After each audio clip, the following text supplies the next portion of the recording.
All right, guys. So we are going to be finishing chapter 7. So we're going to finish off with pyruvate oxidation, the Krebs cycle, also called the citric acid cycle, and then the electron transport chain. We're also going to talk about some control mechanisms for this process, how this process can be turned off if enough ATP already exists in the cell, or how the process can be turned on if the cell is low on ATP. And then finally, we're going to talk about the breakdown of other macromolecules other than glucose, because we've talked about in detail the breakdown of glucose, but now we're going to talk about the breakdown of protein, how the cell extracts energy from protein, and how the cell extracts energy from fats, which those macromolecules are also used as an energy source as well too. So the first thing we're going to talk about is pyruvate oxidation, which is the second step of cellular respiration. So when oxygen is available, pyruvate moves to pyruvate oxidation.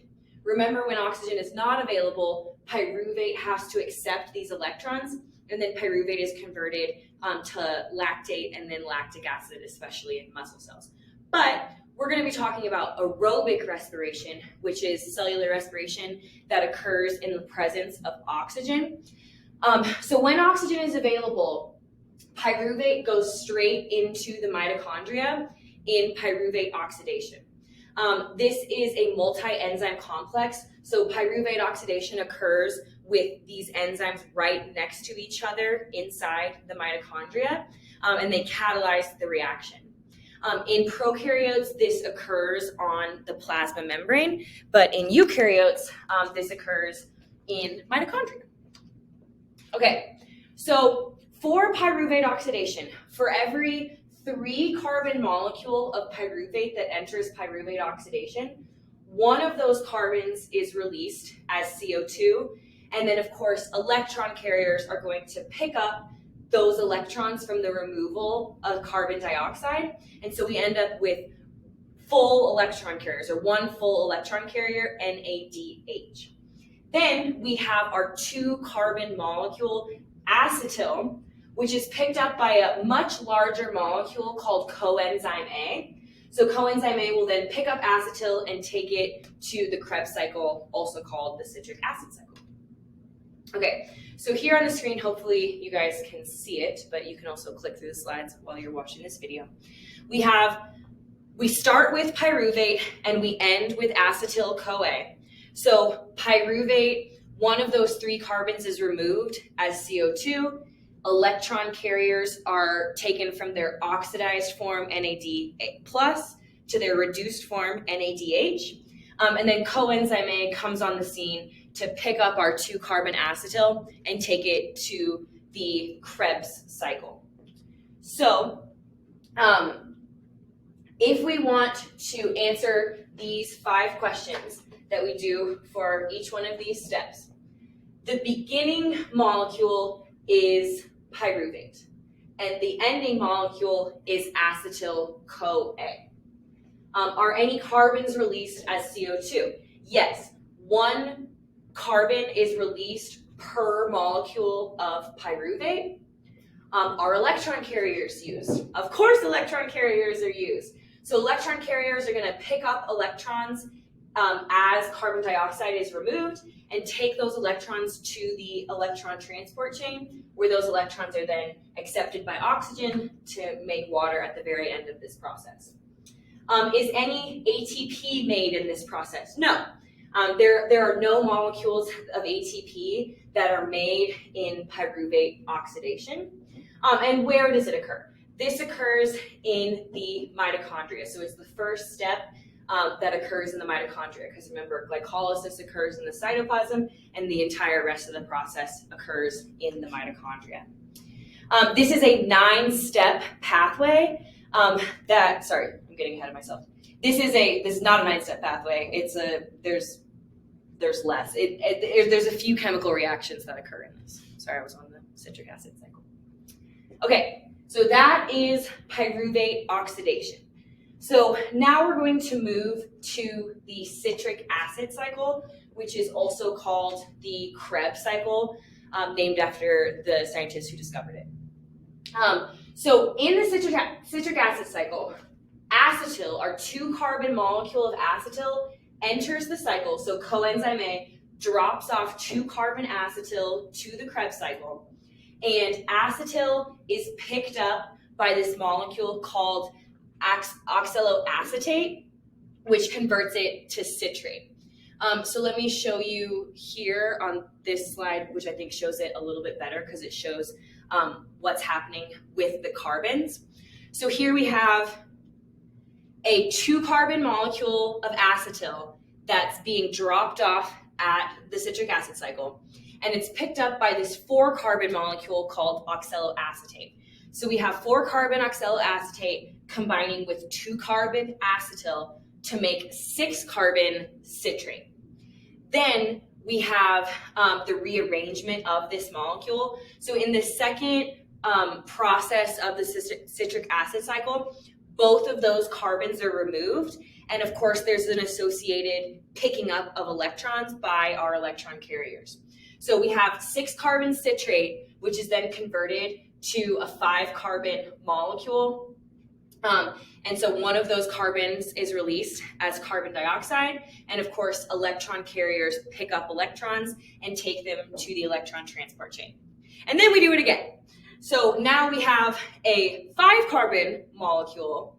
One of those carbons is released as CO2, and the electrons that were maintaining that covalent bond are picked up by the electron carrier, NADH, and taken to the electron transport chain to drive ATP synthesis. Then we actually have 1 molecule of ATP that is made per round of the Krebs cycle.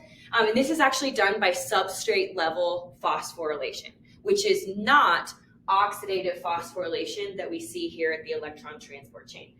Oxidative phosphorylation makes the vast majority of ATP, but a little bit of ATP is made in the citric acid cycle via substrate level phosphorylation, the same method that we saw make a little bit of ATP in glycolysis.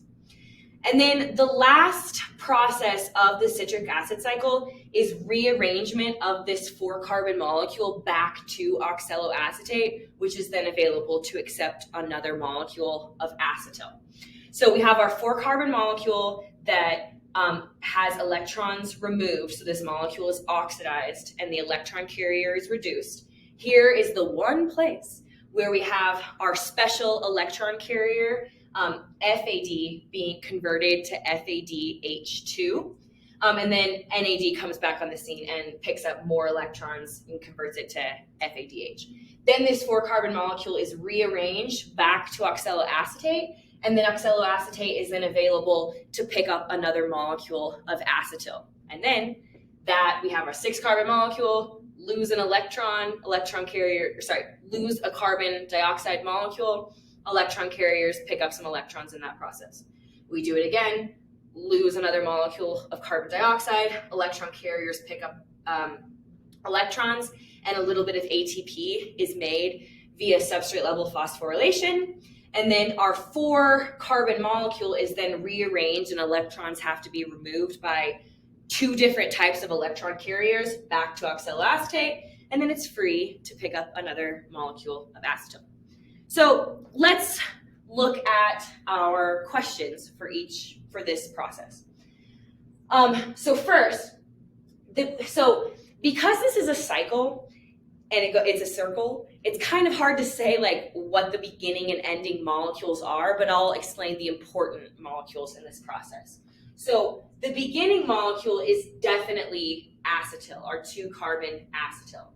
And I guess you could make the case that the ending molecules would be 2 molecules of carbon dioxide, but you could also make the case that oxaloacetate is regenerated and you could call that an ending molecule too. But if you're just keeping track of your carbons, which I think is the best way to understand this concept, the beginning molecule would be acetyl, 2-carbon acetyl, and then our ending molecules would be 2 molecules of carbon dioxide. Are carbons released as CO2? Yes. The 2 carbons that enter the Krebs cycle as acetyl are then released as CO2. So yes, at this point, at the end of the citric acid cycle, all of the carbons of glucose have been released as CO2. Are electron carriers used? Heck yes, they are. Two different types of electron carriers are used. So per every cycle of the Krebs cycle, 3 molecules of NADH are made that pick up electrons, and 1 molecule of FAD is used, which is our other type of electron carrier used only in this specific spot. 1 ATP molecule is produced via substrate level phosphorylation, and then our 4-carbon oxaloacetate is regenerated to then be available to go pick up another, or I guess I should say, it's then available to then accept a 2-carbon molecule of acetyl.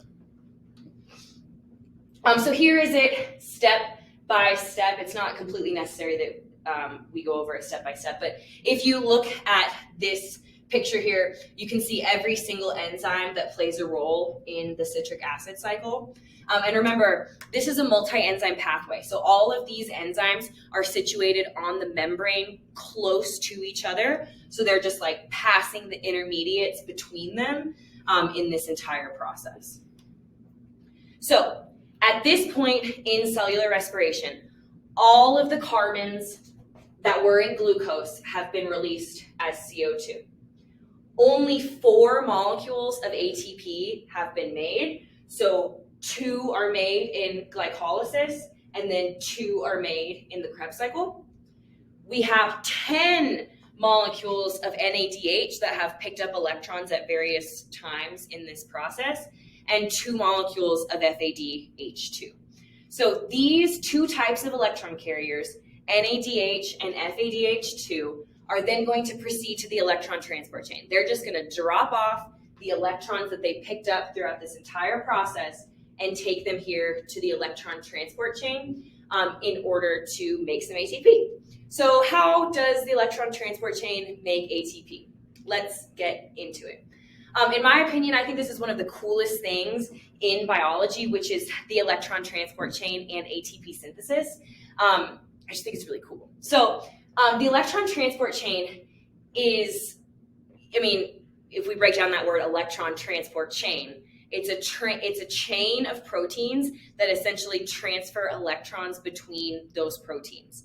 And as those electrons are moving in those proteins, the energy, the high energy from those electrons is used to pump those hydrogen ions into the inner membrane space, and which creates a high concentration of protons in the inner membrane space and a low concentration of protons in the matrix, which is just across the membrane.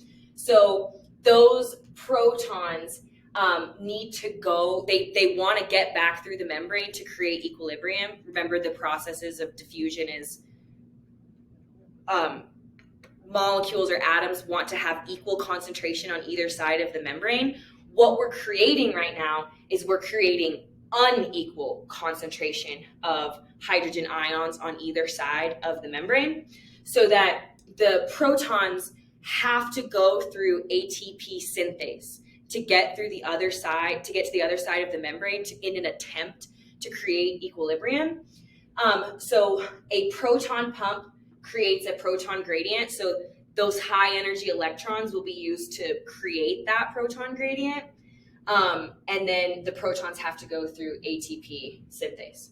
So here is the entire process. So on the left, we have the electron transport chain, and on the right, we have what is called chemiosmosis, which is essentially ATP synthase making ATP.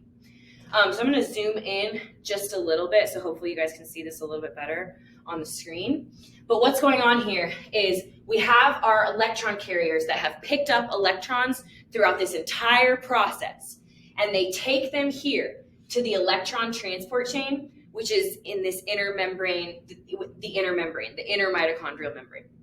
So these high energy electrons that were being carried by the electron carriers are dropped off to the electron transport chain, and then that energy that those electrons were carrying is used by these proteins to push protons, just hydrogen ions, into this inner membrane space. So what that does is it creates a high concentration of protons in the inner membrane space, a low concentration of protons in the matrix, which is inside the inner membrane. And so the protons don't want that. The protons want to create equilibrium, which is equal proton concentration on either side of the membrane.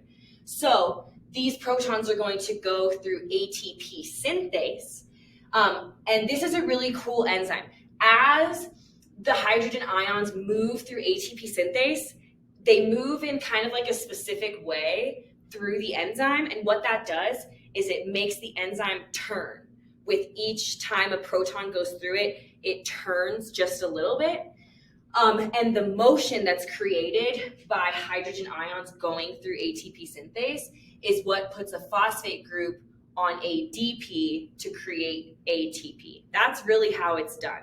So this entire process of picking up all of these electrons from the breakdown of glucose, those electron carriers take these electrons to the electron transport chain.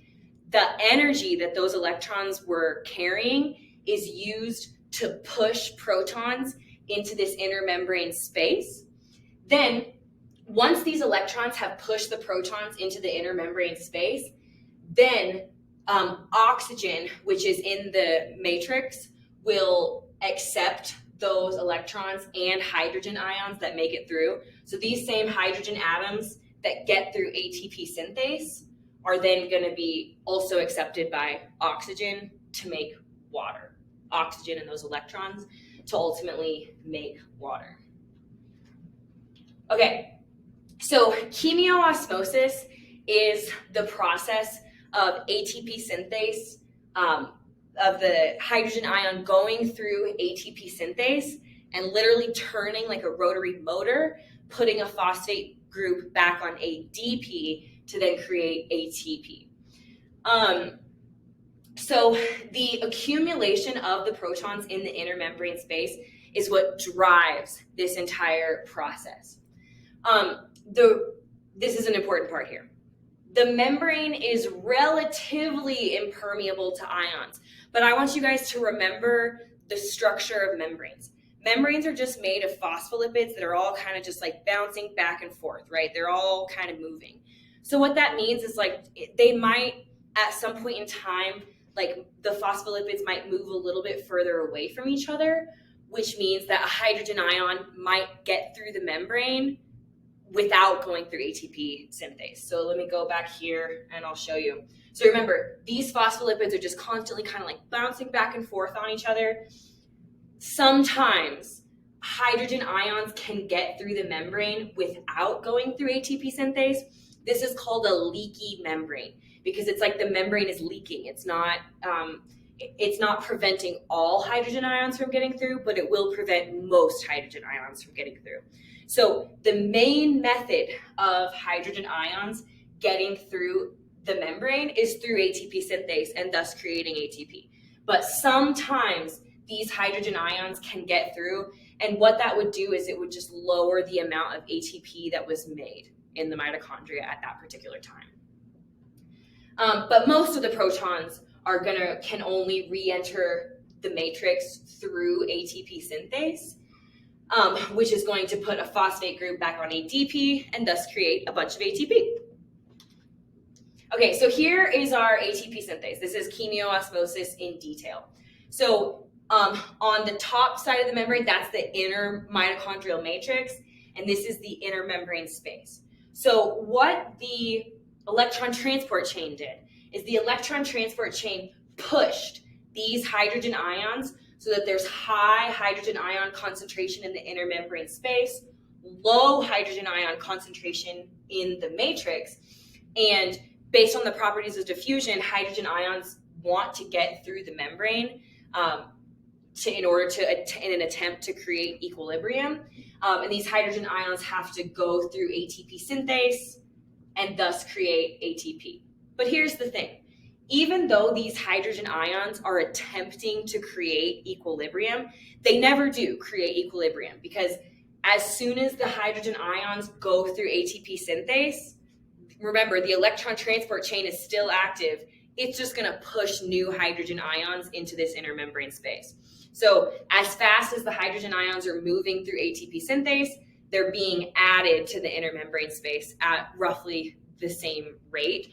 So this concentration of protons with high concentration in the inner membrane space and low concentration in the matrix, that is maintained constantly. So yes, these hydrogen ions are attempting to create equilibrium, but they never do, because as soon as they make a little bit of progress in creating equilibrium, the electron transport chain is just adding more hydrogen ions to this space. Okay, so this is the entire process, including the electron transport chain. So I'm going to zoom in just a little bit, so hopefully you guys can see that a little better. So in glycolysis, we have glucose being converted to 2 molecules of pyruvate. We make a little bit of ATP through substrate level phosphorylation. This is the only process that occurs in the cytoplasm. Everything else occurs in the mitochondria. Then electron carriers pick up electrons, take them to the electron transport chain in order to create a hydrogen ion proton gradient. Then pyruvate, if oxygen is available, pyruvate will then be taken into the mitochondria, and pyruvate is converted to acetyl and then picked up by coenzyme A. So pyruvate is a 3-carbon molecule. One of the carbons is lost as CO2, or I guess I should say released as CO2, because it's not lost. One of the carbons is released as CO2, and then 2-carbon acetyl is then available to be taken to the citric acid cycle, where the 2 carbons of acetyl are then released as CO2. And then, of course, electron carriers pick up electrons throughout this process and take them to the electron transport chain. So at the electron transport chain, these electrons carried by electron carriers are going to be dropped off, and they're going to literally pass from one protein to the next. That's why it's called a chain, because it's transporting electrons in a chain. Anyway, so FAD, I'm not going to test you on this. This is just kind of an FYI. FADH2 drops off electrons at a different protein than FADH2 does, because they're different electron carriers. So these electron carriers drop off their electrons at the electron transport chain. The high energy electrons, that energy that those electrons were carrying, is then used by these proteins to push the protons into the inner membrane space. So what we have is high concentration of protons in the inner membrane space, low concentration of protons in the matrix. So these protons go through ATP synthase. We make a bunch of ATP. Here it says we make about 28 molecules of ATP per glucose molecule. Then at the very end, water is made. So oxygen is the final electron acceptor. So these electrons that just had a bunch of energy, they were picked up by electron carriers, taken to the electron transport chain where they bounced from protein to protein to protein. That energy was used to push protons against their concentration gradient. Now, these electrons have low energy. Remember, they started off this entire process as high energy electrons, but we're ending this entire process as low energy electrons because that energy was used in the electron transport chain. So these low energy electrons are accepted by oxygen and hydrogen atoms. So the same hydrogen atoms that are used here and they come through ATP synthase to make ATP, oxygen is also going to use those hydrogen ions and the electrons to ultimately make water. Okay, so there is a theoretical yield and then there's an actual yield for how much ATP is ultimately made. So the theoretical yield is for eukaryotes about 30 molecules of ATP per 1 molecule of glucose, whereas bacteria make about 32 molecules of ATP per 1 molecule of glucose. This is the theoretical yield. So remember, the actual yield is going to be a little bit low because sometimes these protons are just sneaky and they'll just get through that membrane when they're not supposed to. Think about it. They're the tiniest atom that exists. They're literally just a proton, and they're really tiny. So they can just kind of like fit through these phospholipids even though they're not supposed to. So the theoretical yield is about 30 molecules of ATP, but the actual yield is sometimes a little bit lower, depending on if those protons stay where they're supposed to, or if those protons get through the membrane, which would then lower the amount of ATP that's actually made. Okay, so here is the schematic drawing of how much ATP is made in each step. So in glycolysis, 2 molecules of ATP are made. In the citric acid cycle, 2 molecules of ATP are made. Both of those are made by substrate level phosphorylation. And then everything else is made by ATP synthase at the electron transport chain. So then all of the electron carriers that picked up electrons throughout this entire process take those electrons to the electron transport chain, which is then transferred those electrons are used to push the protons against the concentration gradient. Protons have to go through ATP synthase, and then voila, we have ATP made by ATP synthase. Okay, so now we're going to finish this lecture talking about regulation of this process. Okay, so there are 2 examples of feedback inhibition. When we finished chapter 6 talking about feedback inhibition, so feedback inhibition is whenever the final product of something is an allosteric inhibitor of one of the first enzymes and thus turns off the entire process. So one example of this is one of the enzymes in glycolysis, in this example, phosphofructokinase. Phosphofructokinase is allosterically inhibited by ATP or citrate. It's actually inhibited by 2 molecules. So what this means is if the cell already has enough ATP, it doesn't need any more ATP in that moment.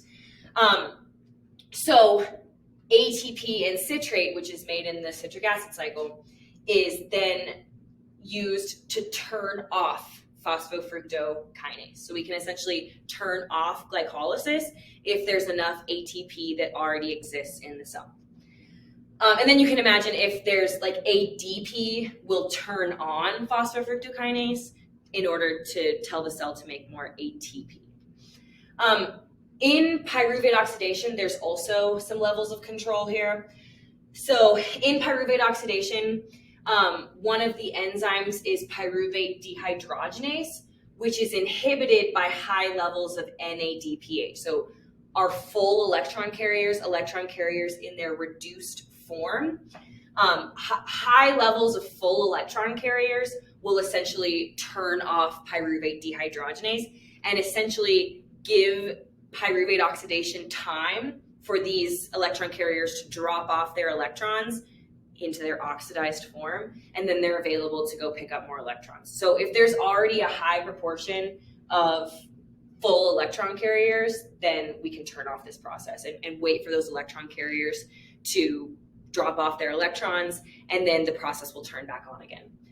Also, citrate synthetase, which is another enzyme in pyruvate oxidation, is also inhibited by high levels of ATP for the same reason we saw earlier. So here we see in glycolysis, ADP activates phosphofructokinase, whereas ATP turns it off. So if the cell needs to make more ATP immediately, then ADP will activate phosphofructokinase to make more ATP really fast. But if there's already high levels of ATP in the cell, it doesn't need any more ATP immediately, then ATP will inhibit phosphofructokinase.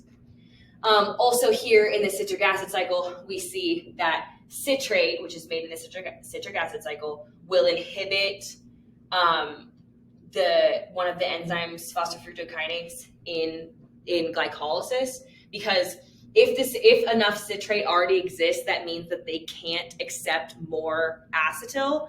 So the cell is just kind of like put on pause at this moment to give the citric acid cycle time to release those carbon dioxides, regenerate oxaloacetate, and then accept more acetyl-CoA. So it just kind of is like a pause to give the cell time to accept more acetyl. Okay, so now let's talk about other methods of cellular respiration. How much time? 30 minutes? Okay.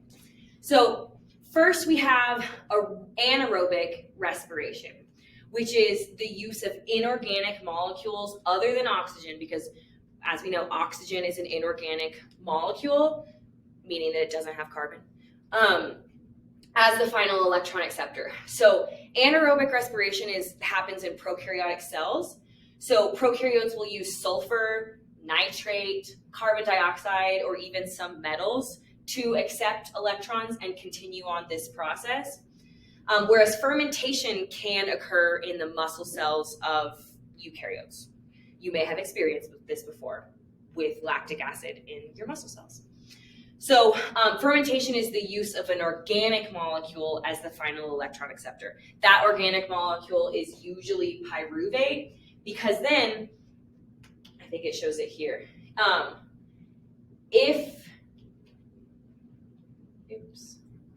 if pyruvate accepts these electrons, then you can kind of short circuit glycolysis. So you can essentially make glycolysis only happen and turn off the rest of cellular respiration, which is really helpful in a pinch because glycolysis makes a little bit of ATP, and if the cell needs ATP immediately and it doesn't have any oxygen, then it can essentially short circuit glycolysis. Okay, so first we're going to talk about anaerobic respiration, and then we're going to talk about fermentation. So anaerobic respiration there's a few different kinds of organisms that use anaerobic respiration. So one is methanogens. So methanogens are bacteria that produce methane. You may have heard of these because you may have heard that cows produce methane. Actually, I mean, yes, cows produce methane, but it's really the bacteria in the gut of cows that produces methane. So with methanogens, CO2, carbon dioxide, is our electron acceptor that accepts electrons and is converted to methane. So methanogens are commonly found in the digestive system of cows. A lot of times you'll hear people say that cow burps are the reason why is the greatest release of methane, but it's actually mostly cow farts. So let's just imagine this for a moment. The person that tested it, they had to cover the mouth of a cow and their anus and essentially test how much methane is coming out of both ends. And they determined it's actually more cow burps than cow farts. The more you know. Sulfur bacteria also do anaerobic respiration, which is when sulfate, which is just SO2, sulfur with 2 oxygen atoms, is reduced to produce hydrogen sulfide. We're going to talk about this a little bit more when we talk about photosynthesis, but it's thought that this is one of the most ancient processes of cellular respiration, and it set the stage for early photosynthesis. So we'll talk more about that later. These are just 2 pictures of methanogens and where they're located. Okay, so fermentation, which occurs in muscle cells. Yeast also do fermentation as well too. But fermentation essentially reduces organic molecules, meaning carbon-based molecules, in order to regenerate NADH. Because for the exact same reason, if the cell is in a pinch and it needs ATP immediately, and there's no oxygen available to make ATP the efficient way, then you can essentially short circuit glycolysis and you can short circuit glycolysis and make ATP in a pinch. So the way that this occurs is that pyruvate will accept these electrons, and then pyruvate is converted to lactate, which is then converted to lactic acid.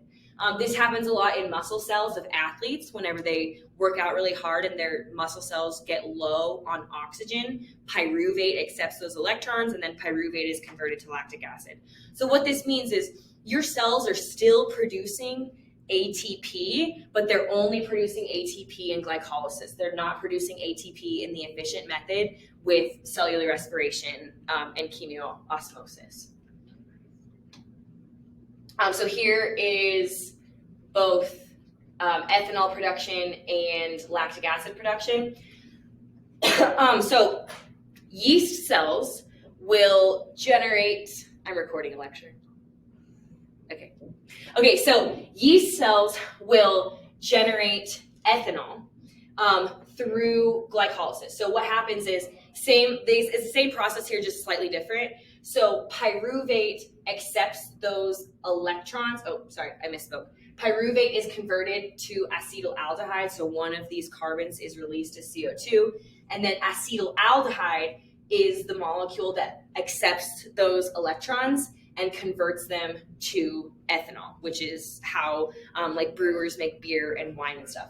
So one of the methods of like making alcohol and like wine and beer fermentation is you have to cut off the yeast from oxygen, because if oxygen is available, then they'll just continue on the normal pathway. But so you have to remove oxygen and force acetaldehyde to accept those electrons, and that's what essentially makes ethanol or alcohol. This also happens in muscle cells, as we talked about. So in glycolysis, glucose is converted into 2 molecules of pyruvate, but also we make a little bit of ATP. So then pyruvate, when oxygen is not available, pyruvate will accept these electrons, and then that's converted to lactate and then immediately converted to lactic acid. So both of these methods are essentially a way to keep the cell alive. They can continue making ATP, not in the most efficient way, but it'll keep the cell alive and allow the cell to continue driving chemical processes. Okay, so we are almost done here. So we might not finish, but that's okay. So catabolism of proteins. So remember, catabolism is the breakdown of big molecules into smaller molecules. So this entire process is a catabolic reaction because we're breaking down a big molecule of glucose into smaller molecules of CO2. But you can also obtain energy in the form of protein, but it's a special method. So the first thing is that the amino group has to be removed. So let me show you here. Remember, with each amino acid, there's that central carbon atom, carboxyl group, amino group, hydrogen group, and then a variable R group, which determines what kind of amino acid it is. So the first thing that has to happen is this amino group, the group that contains nitrogen, has to be removed, and that's actually converted to urea, and it exits the organism as urine. So actually a lot of urine is just like the amino groups of protein that a person ate being removed, and it's converted to urea and it exits the body through urine.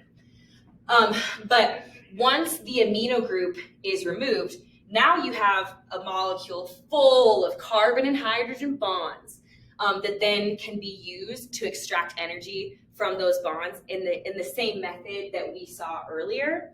But one interesting thing about proteins is depending on what the amino acid is will depend where it enters cellular respiration. Seriously, it's pretty variable depending on the amino acid. I am definitely not going to test you on the fact that alanine is converted to pyruvate, but aspartate is converted to oxaloacetate. That would be ridiculous. But what I do want you to know is that for every amino acid, the amino group has to be removed, and then the remaining part of the molecule is then available to enter cellular respiration wherever makes the most sense for that particular amino acid. It's different depending on which amino acid it is. Okay, so the catabolism of fat. Cool. The catabolism of fat. So Fat, this is a little bit easier to understand. So I'm gonna get my molecule set over here. Okay, so remember, fats are just long chains. This is a fatty acid, remember? So the black is carbon and the white is hydrogen. So I'm gonna model essentially what goes on here. So we have our long fatty acid here, right? And essentially what goes on is 2 carbons are released. This is acetyl. So acetyl enters the citric acid cycle / the Krebs cycle. So we pull off 2 carbons at a time. That's acetyl. And then coenzyme A picks up acetyl, takes it to the Krebs cycle where it's released as CO2. Then 2 more carbon atoms are released. This is acetyl, picked up by coenzyme A, taken to the Krebs cycle, released as CO2. We do it again. 2 carbon, this is 3 carbons. Okay, we'll use this one. 2 carbons are released. It's picked up by coenzyme A, taken to the Krebs cycle, where these 2 carbons are released as CO2. And of course, the electrons that were maintaining the covalent bond between carbon and hydrogen, those are high energy electrons that are then going to be picked up by electron carriers, taken to the electron transport chain used to make ATP. That is, so one other thing to know is that fats actually yield, so a 6-carbon fat will yield 20% more energy than a 6-carbon glucose. And the reason is because in glycolysis, you have to use 2 molecules of ATP. So there's an energy investment. With the catabolism of fat, there's not an energy investment. You can just like straight up pull off 2 carbons. They become acetyl, go straight to the Krebs cycle. Okay, so we are going to stop there. Don't forget to like and subscribe to my YouTube page. I love comments, and be sure to give it a thumbs up. All right, thanks guys. Have a good day.